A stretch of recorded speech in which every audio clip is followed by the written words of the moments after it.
দাগটা পড়ে গেলে কি হবে বলো তো ভাই? চুলটা নয় সাদা হয়ে গেলে কালার করতে পারো। আমি ভীষণ গিফটেড। গড আমাকে পার্শিয়াল ভাবে নেয়। I am not only god is kind বলি, আমি তো বলি আমি পার্শিয়াল বলি। এমনই খোলা মনের দিলদরিয়া মানুষ মৌসুমী চ্যাটার্জি। স্পষ্ট কথা বলতে ভালোবাসেন, সেন্স অফ হিউমারও সাংঘাতিক। 25শে এপ্রিল সিনেমা হলে মুক্তি পাচ্ছে তার অভিনীত বাংলা ছবি আরে। সঙ্গে অভিনয় রয়েছেন যশ দাশগুপ্ত এবং নুসরাত জাহান। প্রযোজনায় ওয়াইডি ফিল্মস, পরিচালনায় জিৎ চক্রবর্তী। পারিবারিক গল্প নিয়ে ছবি। উঠে আসবে মা ও ছেলের আত্মিক বন্ধনের গল্প। ছবির গল্প থেকে তার জীবনের প্রাপ্তি, অভিনয় জীবনের নানান টুকরো কথায়, রসিকতায় মৌসুমী চ্যাটার্জি এদিন মাতিয়ে রাখলেন সাংবাদিক সম্মেলন। দেখে নেওয়া যাক সেই বিশেষ মুহূর্তের বিশেষ কিছু ঝলক। আমার তো খুবই ভালো লাগে, কিন্তু ভালো ছবি বানানো বা ভালো অফার না পেলে কি করবো বলো? ভালো অফার থাকা দরকার। মেকার, প্রপোজাল মেকার একটা আলাদা, আর ছবি মেকার একটা আলাদা। ছবি বানাবার জন্য যে প্যাশন চাই, পয়সা চাই, এগুলো তো সব থাকা দরকার না? আমাকে প্রত্যেক বছর ডাকবো না কেন? আমি আসবো। আমি অনুষ্ঠানে হয়েছি বলেই তো আমার ছেলে হয়েছে। যেখানে আমি কেঁদেছি উইদাউট গ্লিসাইড উদার কিছু, সেখানে দেখছি ইয়াশ পর্যন্ত কেঁদে ফেলেছে নিজে নিজে। আবার ও একটা সিন করেছে একটা বাস স্টপের, আমি এটা ভাবতে পারিনি। আমি নিজেকে খুব ভালো অ্যাক্ট্রেস মনে করি। আমি বুঝতে পারিনি যে ইয়াশও আটকে ফাটিয়ে দিয়েছে। ওই সিনটা ওয়াজ রিয়েলি সারপ্রাইজ। আমি ওকে বম্বে থেকে ফোন করে বলেছি, আমার এই মেয়ে আছে মেঘা, ও রাত দিন ওই সিনটা করে আমার সঙ্গে। আর আমি ওটা ইয়াশকে বলেছি, ইয়াশ বলেছে ও মেগা জেলাস আমার। দেখো, অ্যাকশন আর রিয়াকশন একসঙ্গে চলে। একটা ভালো আর্টিস্টের সঙ্গে যদি আমি কাজ করি না, ওটা সাবকনশিয়াস মাইন্ডে চ্যালেঞ্জ এসে যায়। যেমন অগমধু সুন্দরীতে উত্তম কাকুর সঙ্গে যখন কাজ করতে আমাকে তো কেউ বলেনি, উল্টে উত্তম কাকু নিজে বলতেন সলিল দত্তকে, শরীর ছেড়ে দে, ও জানে ওকে কি করতে হবে, তুই খালি টাইমিংটা দেখে।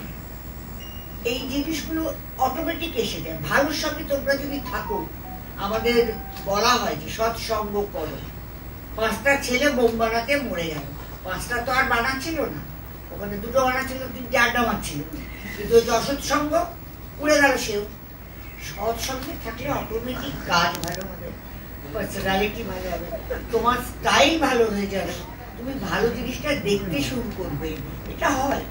আবার অনেকে বলেন এটা তো সংগতের আসর, যেরকম লোক রাখবে বলে ছেলের বিয়ে দেবে, ছেলের বন্ধুগুলোকে আগে দেখে দাও, এটা তো বলেই। তো এই জিনিসগুলো খুব কাজ দেয়।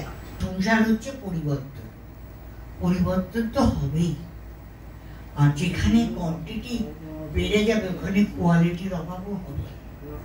তো এতগুলো ম্যাগাজিন, এতগুলো লোক, তাদের কিছু না কিছু তো লিখতেই হবে। এক লাইন থেকে তুমি কিভাবে 10 লাইন করবে, কেউ 15 করবে, এটা তো তোমাদের উপরে হচ্ছে। কিন্তু আমি ভীষণ লাকি, নট দ্যাট হেমন্ত মুখার্জির পুত্রবধূ বলে।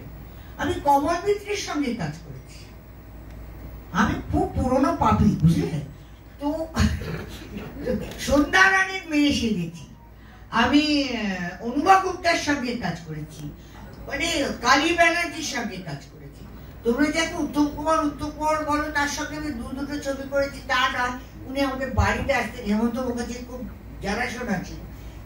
এইরকম লোকের আমার খুব খুব খুব সৌভাগ্য যে আমি বলবো। আর আমি খুব লাকি, কিছু একটা ভালো কাজ করেছিলাম কোন সময় জানি না, ভুলে না এমনিতে, কিন্তু খুব বড় বড় ভালো ভালো লোকেদের সঙ্গে। আমি মাদার টেরেসার সঙ্গেও কাজ করেছি। আমার বাড়িতে উনি আমার নামে কবিতা লিখে গেছেন। আর হ্যাঁ, ওটা আছে আমার ড্রয়িং রুমে রাখা আছে ওটা। আমি আবার লুকিয়ে রাখতাম ডায়েরিতে। একদিন ওই পায়েল কি বললো যে বৌদি, হ্যাঁ আমার ননদ বলে, এটা কেন রেখেছো, এটাকে একটা বাঁধিয়ে রাখো। ঠিক আছে, তারা বাঁধিয়ে দিয়েছে, আমি রেখেছি। আমি পন্ডিচেরির মাদারের সঙ্গে কাজ করেছি। আমার ভাই পন্ডিচেরিতে পড়তো। আবার এই যে বড় বড় লোক খালি পয়সা থাকলেই হয় না, প্রাণটাও তো, তাদের মনটাও তো বড় হতে হবে না।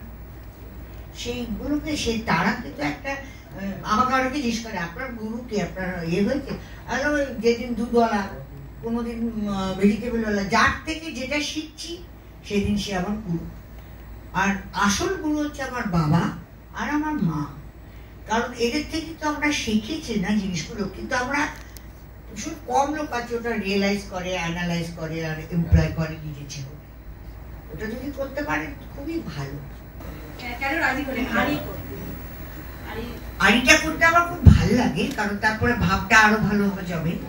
এইটা আড়ি গল্পটা আর আমাদের যে ডাইরেক্টর আছে ওর অ্যাপ্রোচটা খুব ভালো ছিল।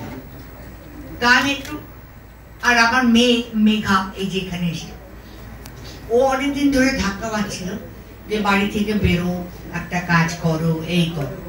তারপরে মানে ভাগ্যিস করেছিলাম, নাহলে তো ওকে জানতাম না। মানে ইয়াশ, আমাদের কলকাতায় বলে যশ, তো ইয়াশ আর নুসরাত এই দুটো আমার তো একটা বাড়তি লাভ হয়েছে জানিস। একটা ছেলে, তারপরে একেবারে একটা পাকাপাকি বউ একটা এসে গেল। আমি একটু চালাক আছি, অত বোকা নই। ছেলের বউয়ের সঙ্গে আমার বেশি না, ছেলে তো থাকবেই, বউ তো সব ছেড়ে টেরে আসে না, বেশি দিতে হয়। এটা আমার এক দিদির শাশুড়ি বলেছিল, কারণ বউদের বেশি টাকা দিয়ে পুজোর শাড়ি দিয়েছিল আর মেয়েদের কম টাকা দিয়ে শাড়ি দিয়েছিল। সেই জন্য তার আদরের মেয়ে বলেছিল বউদের এত টাকা দিয়েছে, আমাদের এরকম। বলছে তোমরা অন্য বাড়ির জিনিস এখন, আর এরা মা বাবা ছেড়ে আমার কাছে আসে। এখন যদি এদের আমি রিশওয়াত যাকে বলে, যেটা আমরা সবাই নিই, দিয়ে আপন না করতে পারি, তাহলে খুব মুশকিল হবে পরে, কে দেখবে আমাদের। তো সেই জন্য আগে বউকে ধরো, বউকে রাখো। বলাটা সহজ, করাটা খুব মুশকিল, কারণ বেশিরভাগ বাড়াই তো ভাবে যে ছেলেটা আমার। যখন তুমি কাউকে দিয়ে দাও তখন ভাবতে হয় যে ছেলেটা ওর, বউটা আমার। সেই জন্য বউয়ের সঙ্গে আমার একটু ভাব বেশি। না মিষ্টি আমার পছন্দ হয় না।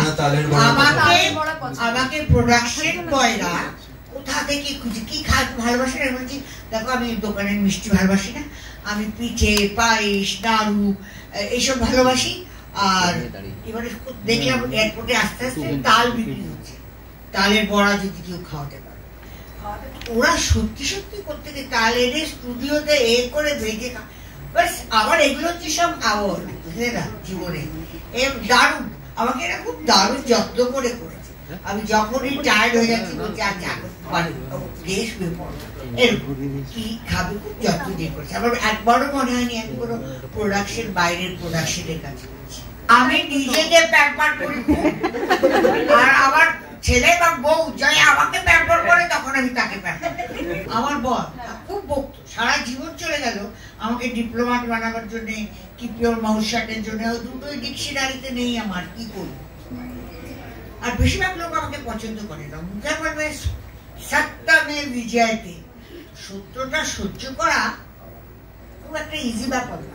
আমি ভগবানেরও খুব প্রিয় পাই, আমার চাইবার আগে সবকিছু পেয়ে গেছে। একটা 10th পড়া মেয়ে, সেই জুবলি ফুবলি দিয়ে হিন্দি বম্বে করে আর বিয়ে করে 17 বছর একটা বাচ্চা নিয়ে নিজের পয়সায় মার্সিডিজ গাড়ি কিনে, কটা লোক পায় এত দিয়েছে ভগবান। আমি একদম স্পয়েলড, ভীষণ স্পয়েলড।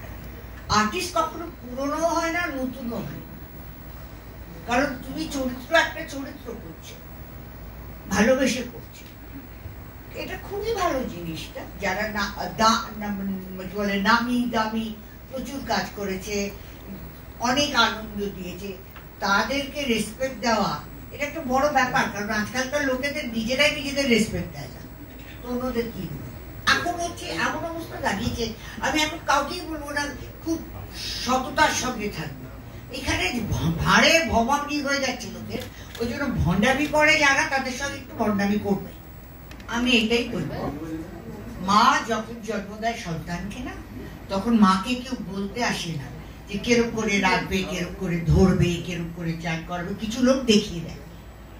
কিন্তু যখন মা বাবার বয়স হয়ে যায়, অনেকেই চায় তারা মাথার উপরে থাকবে, কিন্তু তারা ছেলে মেয়েদের যত্ন না পেলে বাঁচতে পারবে না।